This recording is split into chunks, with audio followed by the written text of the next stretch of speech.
Greetings and welcome back to Room 303 and our chats with Emily as we are calling our readings through the poetry of Emily Dickinson. We are using the Thomas H. Johnson volume, and we are now to poem 722, Sweet Mountains, Ye Tell Me No Lie. Now, we are, of course, living in Wyoming in the middle of the Bighorn Basin, next to, of course, Cloud Peak and the mountains, the hills that we are surrounded by.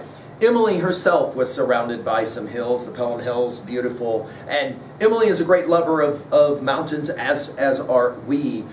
These sweet mountains, then, that she's referencing are that.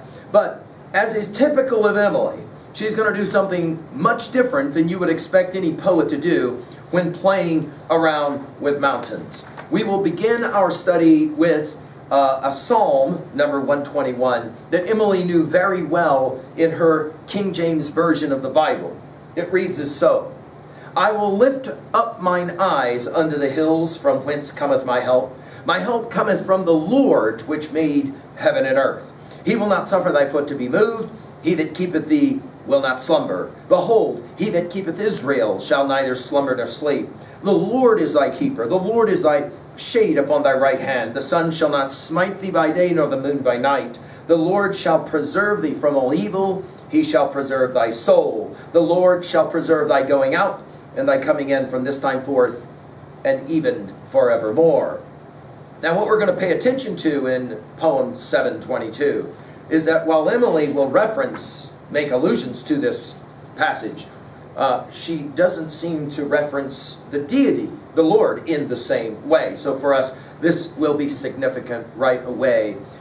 In letter 1000, Emily said in a note to her nephew, Ned, about a year before she died, quote, "Your intimacy with the mountains I heartily endorse," end quote.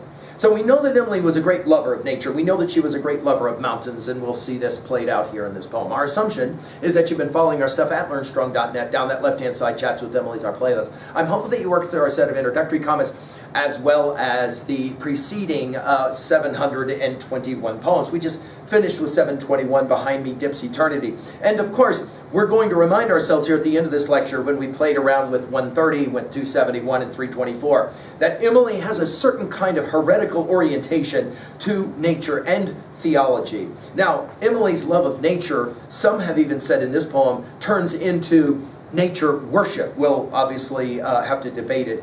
I also want to point out that the tone of this poem is going to somehow capture Emily's theological and heretical struggle. She calls herself wayward nun. Now, Emily was raised Protestant, but in a couple of moments in her collection, she will in fact reference Catholic theology specifically, and we'll see it played out here. She says it this way: Sweet mountains, ye tell me no lie, never deny me, never fly, those same unvarying eyes turn on me when I fail or fiend or take the royal names in vain, their far, slow violetes. My strong Madonnas cherish still the wayward nun beneath the hill, whose service is to you her latest worship, when the day fades from the firmament away to lift her brows on you. Now, this is a remarkable poem for a number of reasons. Notice we begin with the word sweet. She will have mentioned it in 113 of her poems, and mountains she will have mentioned in 13 different poems. Especially, you'll remember 327, the mountains mine. Again, we're talking about the Pelham Hills that surround Amherst, there where she lives. Mount Lincoln, of course, that highest of peaks, the 1,240 feet mountain. And she says about these sweet mountains, with the dash, ye tell me no lie. Now, this is, again, pure Emily. Notice we'll begin with the language of the King James Bible. Yes, okay. And obviously this referencing to Psalm 121, I will lift up mine eyes unto the hills. Ye tell me no lie. By the way, this tell me construction, you'll remember from 128 when it was repeated there. And again, we named our series, guys, Chats with Emily, for any number of reasons. One of them is this dialectic, this discourse that Emily seems to always be having. Notice in the previous poem it was they say. And here notice it is you don't tell me, ye tell me no lie. In other words, you're not a liar, which seems to suggest that Emily thinks that somebody else or some group of somebody else's is a liar. And since we're going to get to the whole issue of worship, you can see the heretical kind of tone that's being played right away. She says, you, the sweet mountains, you never deny me. This idea, of course, is that Jesus is denied by his disciples. You'll remember this in the Luke 22 study. But she says, you never deny me. In other words, I never feel as if you are not there with me. Notice the dash, and then you never fly. And the idea being, I can count on you, as opposed to what? Well, that's the question, obviously, right? Those same unvarying eyes turn on me when I fail or fiend, or take the royal names in vain. No, now this idea of the royal names in vain, many have pointed out. Emily, of course, is going to at times be iconoclastic, no doubt. The royal names in vain. Notice with the word feign, she's playing all kinds of language games here as well. Their far, slow gaze. It's interesting that one scholar has pointed out that line, their far, slow, violet gaze, is one of the slowest lines in all of Emily's poetry. I love that she intentionally plays that slowing. In other words, when we walk out of this building, Worland High School, and we look up at Cloud Peak, we recognize in a moment, as we have said many times, that that mountain was there 1,000 years ago. You weren't. That mountain will be there 1,000 years from now. You won't. In other words, what is it about mountains? Well, it is their permanency, and it is their slow, powerful reminder that they're not going anywhere, while we obviously are. The permanence seems to be, for Emily, one more thing she enjoys. And then the break, and then my strong Madonnas. And all of a sudden we go, whoa, this is kind of interesting. She injects into this poem now all of a sudden a Catholic theology, she a Protestant. Notice she calls them Madonnas. By the way, notice not Madonna. Cherish still. I told you guys her use of this word still in 95 of her poems, as we've commented, T.S. Eliot borrowing, I think, heavily from her use of the word still. Because, notice, mountains are still, but somehow still moving, as T.S. Eliot, of course, will reference it in East Coker. We must be still and still moving. Old men ought to be explorers, he says there. We've given full lectures, of course, of the four quartets at learnstrong.net if you want to run that to ground. My strong Madonnas, cherish still the wayward nun. Now, it's interesting, this use of the word wayward. We will see this one more time in poem 790. Emily, the sinner, right? Emily, the one who at times uses the royal names in vain. But notice the mountains for Emily, they are not masculine, but rather feminine, as she calls them Madonnas.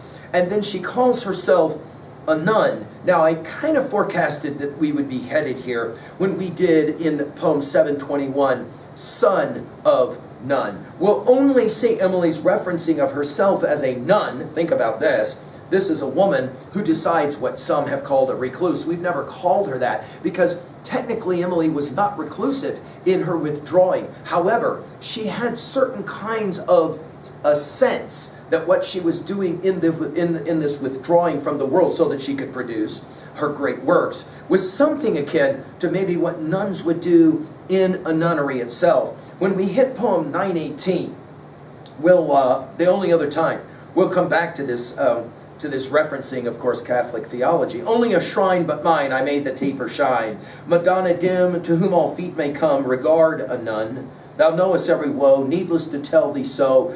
But canst thou do the grace next to it, heal? That looks a harder skill to us, still just as easy, if it be thy will, to thee grant me, thou knowest, though so, why tell thee? This idea that she is, though not a nun, but a wayward nun, beneath the hill, right, of course, probably referencing Mount Lincoln at that point, whose service is to you her latest worship, when the day fades from the firmament away to lift her brows on you. Now, whoa, In other words, notice here, she uses the word worship. And she says, I worship you. Notice again our reading of Psalm, as we have already commented, 121, that the rest of the poem, after the mention of the mountains or the hills, is of course to the Lord. Notice for Emily here, she says, you're who I look to. We would even possibly say pray. But notice, service, she says, my service is to you.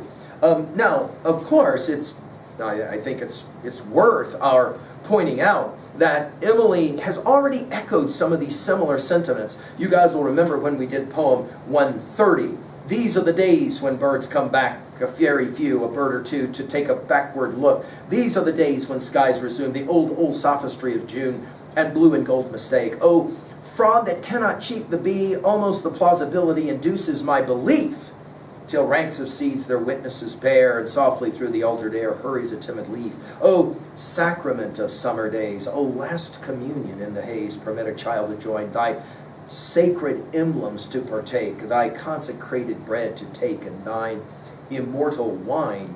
Or you'll remember, I mean, if that's not blasphemous enough, you will remember when we did 271, a solemn thing it was, I said, a woman white to be, and where if God should count me fit, her blameless mystery, a hallowed thing to drop a life into the purple well, too plummetless that it return eternity until. I pondered how the bliss would look, and would it feel as big when I could take it in my hand as hovering seen through fog, and then the size of this small life, the sages call it small, swelled like horizons in my vest, and I sneered softly, small. But of course, it's 324 that you will remember as being that blasphemous of all blasphemous poems, although you can't help but love her tone and her voice in this one. Some keep the Sabbath going to church. I keep it staying at home with a bobolink for a chorister and an orchard for a dome. Some keep the Sabbath in surplus. I just wear my wings. And instead of tolling the bell for church, our little sexton sings. God preaches, a noted clergyman, and the sermon is never long. So instead of getting to heaven at last, I'm going all along. Now, what are we going to say about this poem in terms of messaging? At 2a, well, one scholar has said about this poem that it, quote, is perception, that perception itself is an act of devotion for Emily, end quote. And I think that makes a lot of sense. In other words, nature for Emily is worth worshiping. We would probably argue today that maybe she would just be saying nature is worth respecting, right? At 2b, well, the tone of this poem is interesting. It is worshipful, but at the same time, it's also very irreverent. In Emily, as we've seen a number of times, she can play that game so brilliantly. I mean, we saw it in our study of 130, 271, and 324 just now. But it will be Emily's religious views that we'll come back to when we hit 1144. This is how she'll say it there. Ourselves do we inter with sweet derision, the channel of the dust, who once achieves, invalidates the balm of that religion that doubts as fervently as it believes. Absolutely stunning.